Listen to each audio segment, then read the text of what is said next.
Bien, muchachos, bienvenidos nuevamente. Gracias por conectarse a esta sesión. Vamos a revisar los temas que tenemos preparados para el día de hoy. Y les comento que vamos a tener que tomar algunos minutos de una segunda sesión después de los primeros 40 minutos para poder completar. El día de hoy vamos a tomar nuevamente esas dos sesiones en dos partes. Terminamos los 40 minutos y tomamos algunos minutos de una segunda sesión para completar el tema y no dejarlo incompleto el día de hoy. Muchachos, antes de empezar formalmente con lo que vamos a ver, ¿alguna pregunta, comentario, algo que quieran compartirnos? No, profe, todo bien. Bien, gracias.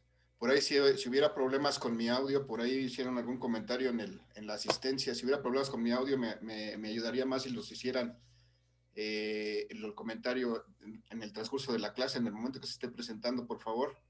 Activen su audio propio, coméntenlo o escríbanlo en el chat si es que no tienen manera de expresarlo verbalmente, pero me sirve más si me lo comentan en ese momento para poder corregir. La pregunta es ahorita, ¿cómo me escuchan? Se escucha bien, profe. Bien, profesor. Está Bien, bien. gracias. Eventualmente, a veces no me doy cuenta y cambio mi tono de voz, lo bajo demasiado y es posible que eso afecte, que no me escuchen, pero si fuera el caso, les pido que me lo hagan ver en su momento. Igual, si hay una cuestión de que se les dificulta entender algún término, algún concepto, también se vale que en el momento se exprese, por favor, muchachos. Sí me ayuda lo que me dejan en el chat, digo, ahí en la asistencia, pero también me ayuda más si lo hacen en vivo y en el momento para poderlo corregir en ese preciso momento. Gracias, muchachos. Entonces, habiendo aclarado esas situaciones, por favor, les pido que tengan confianza de expresar lo que necesiten en el momento. Y bueno, después se vale, pero nos ayuda más que sea al instante. Vamos a continuar, voy a compartir la presentación en la que vamos a trabajar. Vamos a continuar sobre la misma que estábamos trabajando la sesión pasada. Vamos a complementar esos temas. Voy a recapitular un poquito sobre lo que vimos en la última sesión. Estuvimos hablando acerca de lo que es el flujo magnético y la densidad de flujo magnético. Primero identificamos que ese flujo magnético se refiere precisamente, perdón, se refiere precisamente a la cantidad de líneas de fuerza que salen de un polo norte y entran a un polo sur. Todo eso es el flujo magnético. Y vimos que podíamos cuantificarlo, ese flujo magnético, dependiendo del sistema de unidades, pues va a tener un nombre y una equivalencia. Entonces, por ejemplo, en el sistema de unidades CGS, la unidad del flujo magnético es el Maxwell, y ese Maxwell equivale a una línea de fuerza. Recuerden que hay que ser consistente en las unidades, van a tener esa situación ahora que resuelvan sus problemas de este tema, porque, bueno, pues mañosamente los problemas están redactados de tal manera que hay combinación de unidades. Entonces hay que ser consistentes, muchachos. Estamos trabajando con Maxwells, no podemos trabajar con metros, porque metros corresponden al Sistema Internacional de Unidades, o al revés, si estamos trabajando con Webers, no podemos trabajar con centímetros o con unidades del sistema CGS. Hay que tener cuidado con eso, por favor. Bien, entonces en el sistema internacional, la unidad de medida del flujo magnético se llama Weber. Ese Weber equivale a 10 a la 8, 10 a la 8 líneas de fuerza. Eso es 100,000 líneas de fuerza. Decir 10 a la 8 es lo mismo que decir 1 por 10 a la 8. No hay ninguna diferencia, porque cuando yo multiplico por 1 cualquier cantidad, pues me va a dar la misma cantidad, muchachos. Entonces, que no les cause confusión eso. Yo puedo expresar este 10 a la 8 simplemente así, o lo puedo expresar como 1 por 10 a la 8, y es exactamente lo mismo. Cuando yo multiplico, pues no se afecta en nada poner o no poner ese 10, ese 1 previo al 10 a la 8. Espero que eso no sea confuso, y si es el caso, pues díganmelo en el momento, por favor. Gracias. Después veíamos el concepto de densidad de flujo magnético, que decíamos que íbamos a representar con esa letra B, y que esta densidad de flujo magnético también es más conocida como inducción magnética. Desde luego es un vector, pero generalmente se refiere a ella como la inducción magnética o como el campo magnético. Muchas veces cuando hablamos de estos dos términos, inducción magnética o campo magnético, simplemente nos estamos refiriendo a esto, a la densidad de flujo magnético. Y esta densidad de flujo pues es simplemente una relación entre el flujo, que son la cantidad de líneas que atraviesan una cierta superficie, determinada como una superficie normal, que se atraviesan perpendicularmente a esa superficie, y de esa manera se determina esa densidad de flujo. Si hay mayor flujo, pues la densidad de flujo aumenta. Si disminuye el área, también la densidad de flujo aumenta. Si aumenta el área, pues disminuye la densidad de flujo. Si disminuye el flujo, pues disminuye también la densidad de flujo. Entonces, esa es la relación. Y es importante e interesante también diferenciar, recordar, no mezclar. Lo que vimos antes fueron unidades de flujo magnético, es decir, cantidades de líneas. Lo que vemos ahora en esta densidad de flujo, en estas unidades, es la relación entre la cantidad de líneas y el área que atraviesan. Entonces, en el sistema CGS, la unidad para medir la densidad de flujo o la inducción magnética o el campo magnético es el Gauss. Y el Gauss significa que una línea de fuerza pasa a través de un área de 1 centímetro cuadrado. Ese es un Gauss. O, como una línea de fuerza también es un Maxwell, pues entonces es un Maxwell por centímetro cuadrado, que es lo que teníamos aquí marcado en esta parte.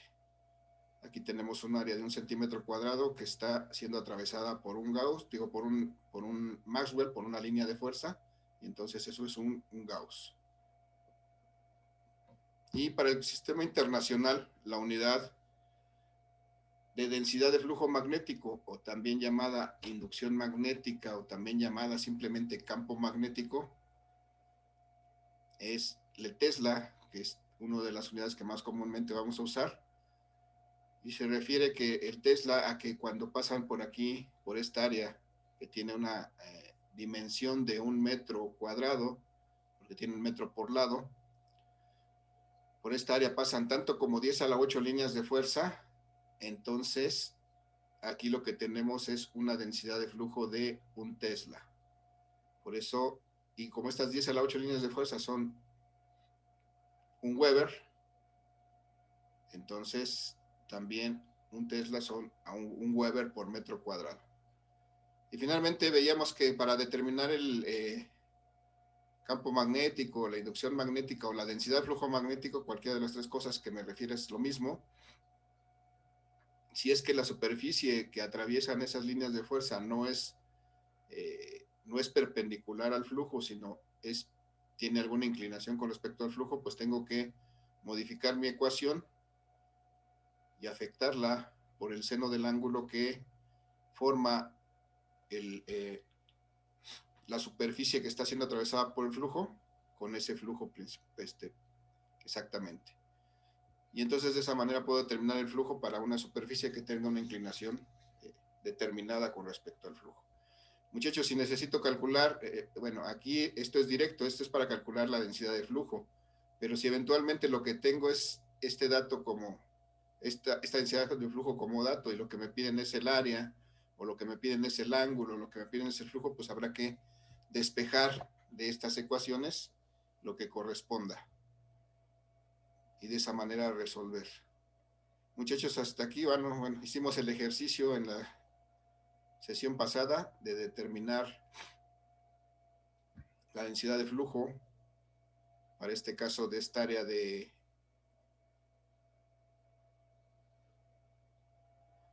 20 por 25 centímetros, que es atravesada por 2000 líneas de fuerza, y nos faltaría, ya no tengo espacio aquí, ver qué pasa cuando esta superficie está inclinada con respecto al flujo para poderlo comparar. Vamos a ver si, espero que no, no quedarme muy encimado, pero necesito aprovechar este espacio aquí para dibujar, para hacer el otro ejemplo. Bien, perdón, antes de pasar con el ejemplo, muchachos, ¿alguna duda, alguna pregunta de lo que acabamos de comentar? No, profe. ¿No? Vale, entonces voy a hacer este mismo ejercicio con un área igual, nada más que ahora voy a dibujar esa superficie, la voy a dibujar como si la estuviera viendo de costado, es decir, de costado solamente vería como una línea que atraviesa esta es esta superficie que tengo acá de 20 por 25 centímetros, y eso solamente lo hago para poder visualizar que hay entre el flujo que está aquí representado con estas líneas azules y esta superficie que está atravesando, hay un cierto ángulo de inclinación que voy a llamar con, bueno, que en este caso, perdón, no le voy a llamar, sino le voy a dar un valor de 30 grados para poder ver cuál es la diferencia con respecto a cuando estaba perpendicular el área. Le voy a dar un valor de 30 grados a este ángulo, aunque a lo mejor por la forma en que está dibujado es un ángulo mayor, voy a decir que este ángulo tiene 30 grados. Entonces, muchachos, si necesito calcular aquí la densidad de flujo para este caso, ¿cuál es la expresión matemática, la ecuación que debo de utilizar? ¿Me pueden decir, por favor? Aquí es igual B.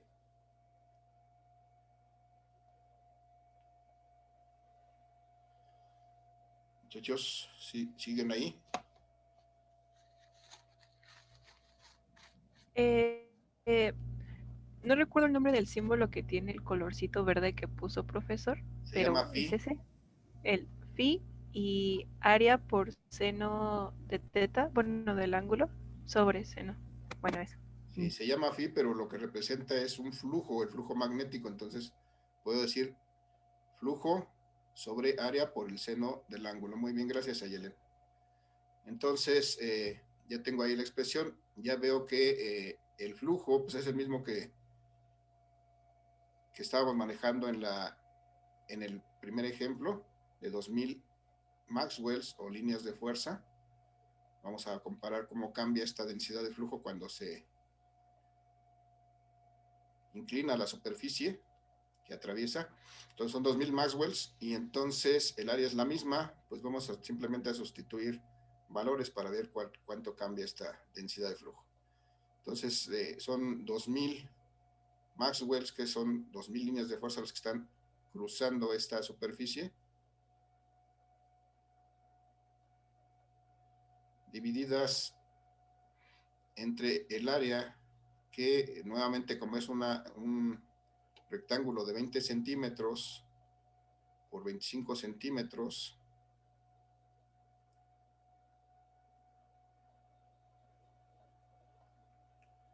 y eso va afectado por el seno de 30 grados, que es el ángulo que dijimos que existe entre el flujo y la superficie que está atravesando ese flujo, es decir, esas líneas de fuerza.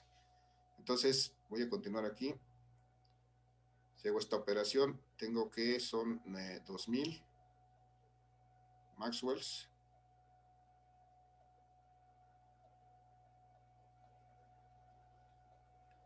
entre los 25 por 20 me da 500 Son centímetros. 250. ¿Vale? El resultado es 250, el del seno.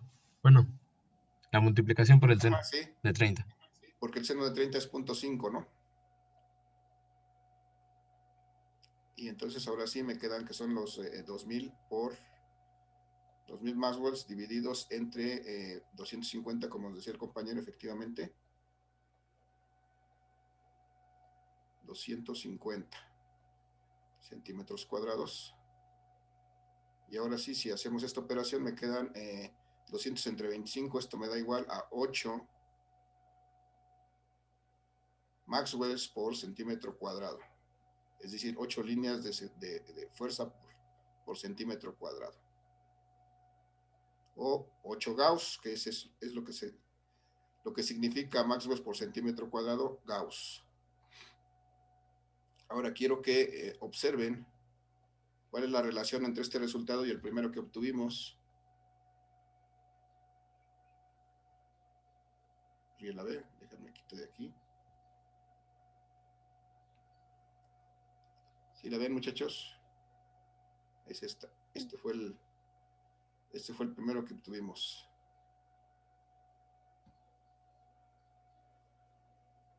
Bueno, lo hicimos en Tesla. Acá está el primero que obtuvimos. ¿Cuál es la relación, muchachos? ¿Cómo están? ¿Cuánto es uno con respecto al otro? ¿Sí se ve o no se ve? Sí, profe. ¿Cuál es la Pues creo que se llevan Sí, profe. por 4, ¿no? Se llevan por 4. Se llevan por 4. Es prácticamente el doble, ¿no? Sí. El que acabamos de obtener es el doble del primero que obtuvimos. Y eso es por la afectación que sufrió el área que ve el flujo. Ve un área mucho más pequeña, pero se considera que sigue atravesando todavía esa área, todo ese flujo. Entonces hay una concentración o hay una densidad de flujo mayor. Pero bueno, aquí nada más era para ejemplificar cómo operamos cuando el flujo no es perpendicular. Muchachos, ¿hasta aquí alguna duda, pregunta, comentario? No, profe. ¿No? ¿La T qué significaba, maestro? ¿Teslas? La letra T, ¿era Teslas? La T son Teslas, está aquí definida en la lámina.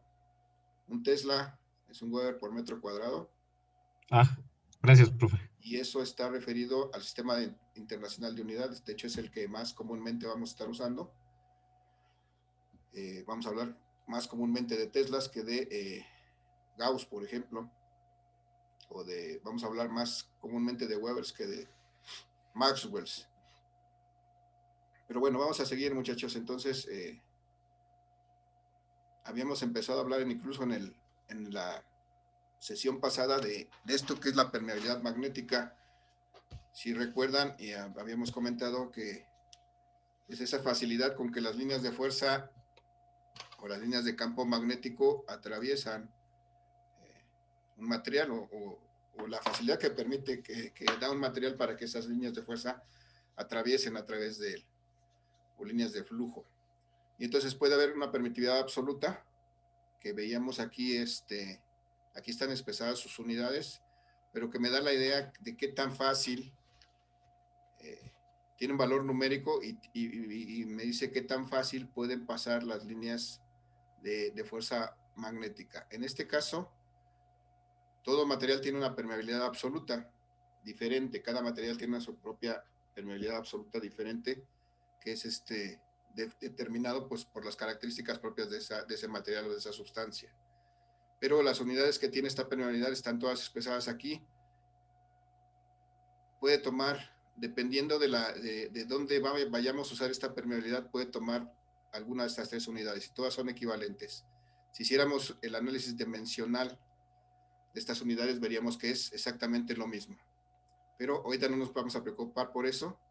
Ahorita lo que nos interesa es saber que también existe una permeabilidad relativa que simbolizamos con esta letra mu, pero que, perdón, aquí me faltó, esta permeabilidad relativa la simbolizamos con una mu r,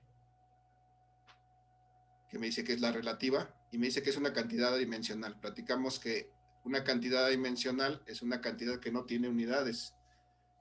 Es decir, en este caso, como resulta de dividir dos permeabilidades, una absoluta de la sustancia con otra absoluta que es la del aire o el vacío, y las dos tienen las mismas unidades, al final esta permeabilidad relativa no tiene unidades, es solamente un número. Pero representa la relación entre la permeabilidad del material y la permeabilidad absoluta del aire o el vacío. Y aquí hay un error en esta lámina, esto no es cierto. Esta es la permeabilidad absoluta del aire o el vacío, tiene un valor, esta permeabilidad absoluta del aire o el vacío tiene un valor establecido de esta manera como 4pi por 10 a la menos 7.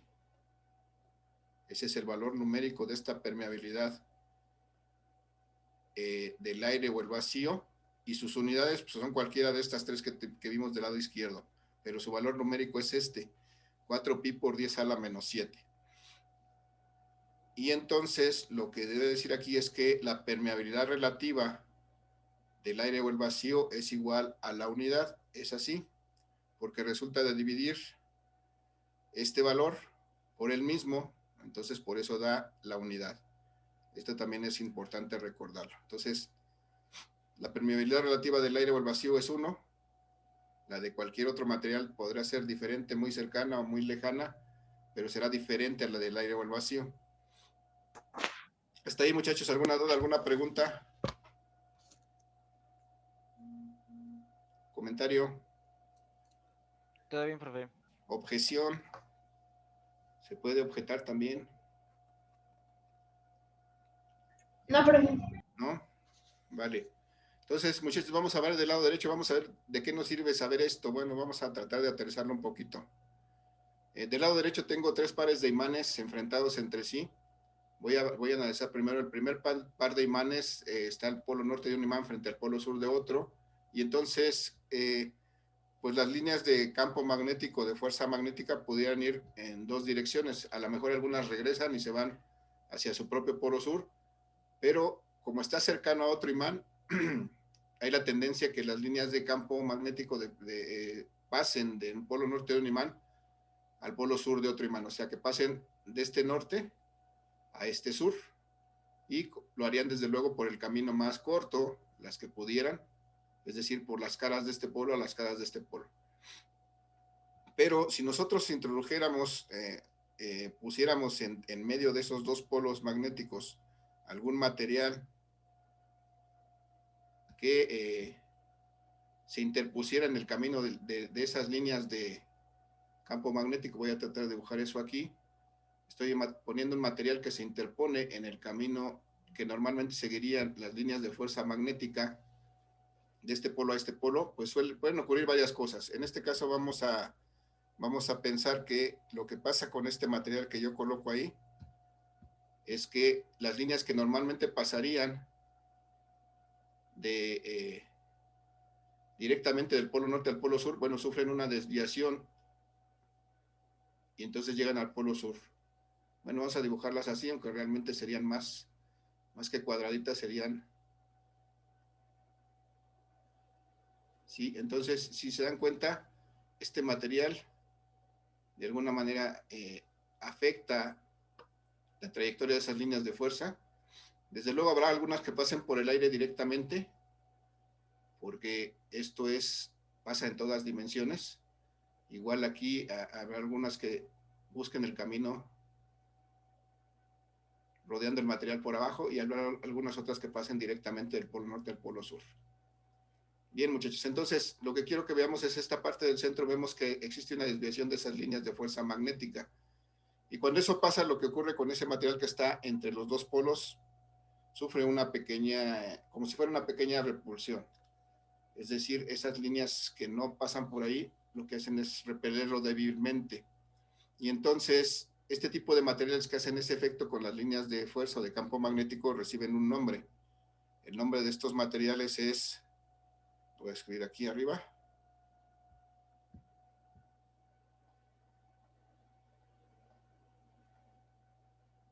estos materiales se denominan diamagnéticos. ¿Alguien ha oído alguna vez este término, muchachos?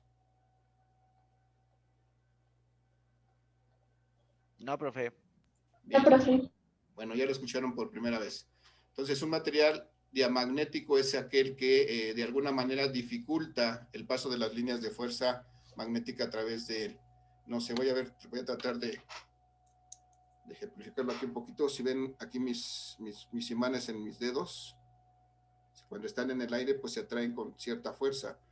Pero si yo coloco en medio de ellos un material, empieza a disminuir esa fuerza, y dependiendo del tipo de material que yo coloque, entonces pues va a disminuir esa fuerza. ¿Y de qué depende eso? Pues de qué tan permeable sea este material, qué tan fácil deje pasar o no esas líneas de fuerza magnética. Entonces, en este caso, estos materiales tienen una característica, y su característica es que su permeabilidad relativa es menor que la unidad, es menor que 1. Es decir, pueden valer 0, 0.1, 0.2, cualquier cantidad menor que 1, desde luego entre 0 y 1.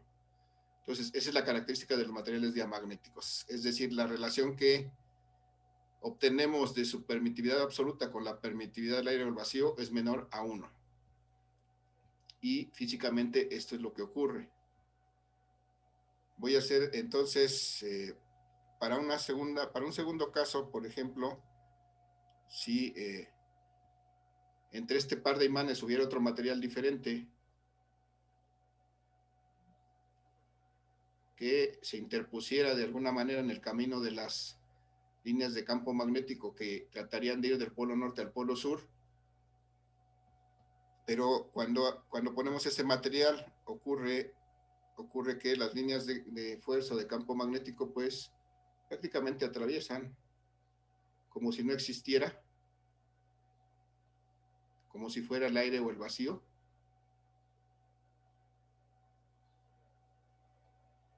Y luego las que van por fuera pues van por el aire sin ningún problema. Entonces, si se dan cuenta, en este caso, estas líneas de fuerza atravesaron por el material como si no estuviera ahí. Entonces, este tipo de materiales, lo que sufren aquí es una muy débil atracción que prácticamente no es perceptible por alguno de los polos o por ambos polos, pero es muy débil, o sea que prácticamente no tendría, como si no tuvieran efecto sobre ese material. Y entonces este tipo de materiales se llaman paramagnéticos.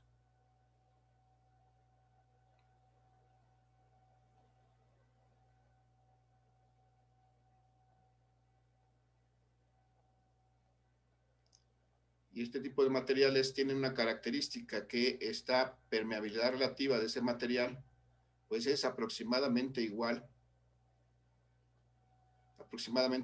a la unidad. Es decir, es muy similar, puede ser un poquito más, puede ser un poquito menos, de 1, es muy similar a la permeabilidad absoluta del aire o el vacío, y su comportamiento pues es como si no existiera. Las líneas siguen pasando de la misma manera como si no estuvieran ahí. Muchachos, hasta aquí, dudas, preguntas, comentarios. No, ¿No? profe, todo bien. No, Gracias. profe. Vale, entonces finalmente voy a dibujar otra cosa aquí abajo. En el tercer caso,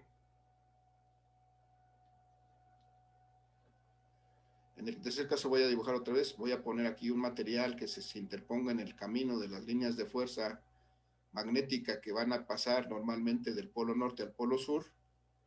Voy a poner aquí otro material, pero voy a observar que cuando pongo este material aquí, lo que ocurre con las líneas de fuerza, las líneas de campo magnético, es esto. Entonces las líneas que normalmente pasan de norte a sur, pues normalmente van a pasar de norte a sur, sin problema. Normalmente de norte a sur van a pasar sin problema.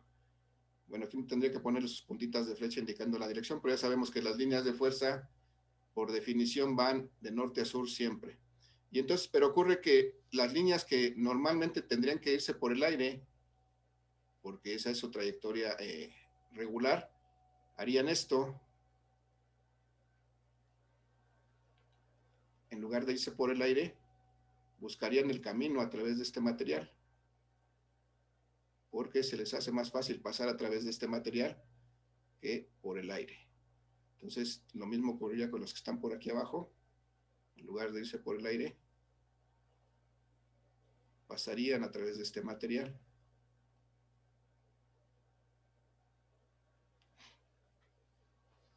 Y este tipo de materiales se denominan ferromagnéticos. Yo creo que este término sí lo han escuchado. Ferromagnéticos. ¿Sí han escuchado ese término, muchachos? Sí, profe. Bien, gracias. Ferromagnéticos. Entonces, los materiales ferromagnéticos tienen esta propiedad. Cuando los coloco entre un par de imanes, pues lo que hacen es proporcionar un camino más fácil para que estas líneas de fuerza que normalmente pasarían por el aire se canalicen a través de ese material y lleguen a su otro extremo. ¿Qué pasaría entonces, muchachos? ¿Qué está pasando ahí con ese material? ¿Qué es lo que está haciendo ese material cuando yo lo coloco entre los polos magnéticos? ¿Alguna idea?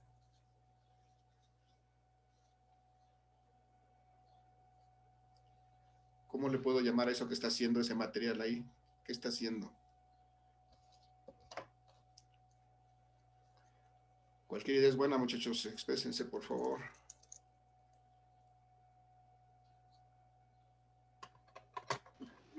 Que el material tiene ferromagnetismo. No te alcancé a escuchar, se entrecortó. Si nos repites, por favor. Que el material que está interfiriendo puede tener ferromagnetismo.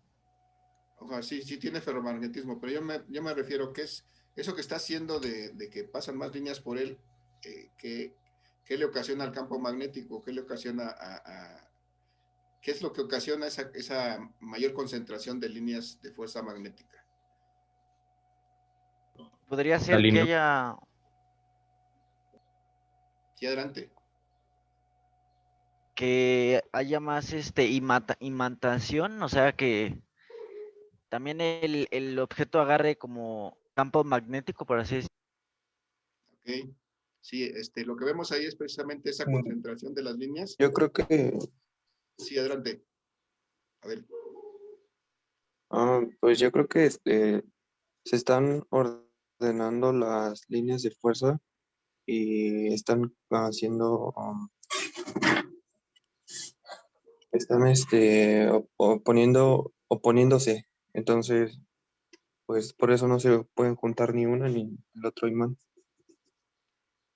Bueno, de hecho, si en la realidad veíamos que sí se juntan a través de eso. Yo tengo aquí un material, este es un material de acero, este es un material ferromagnético.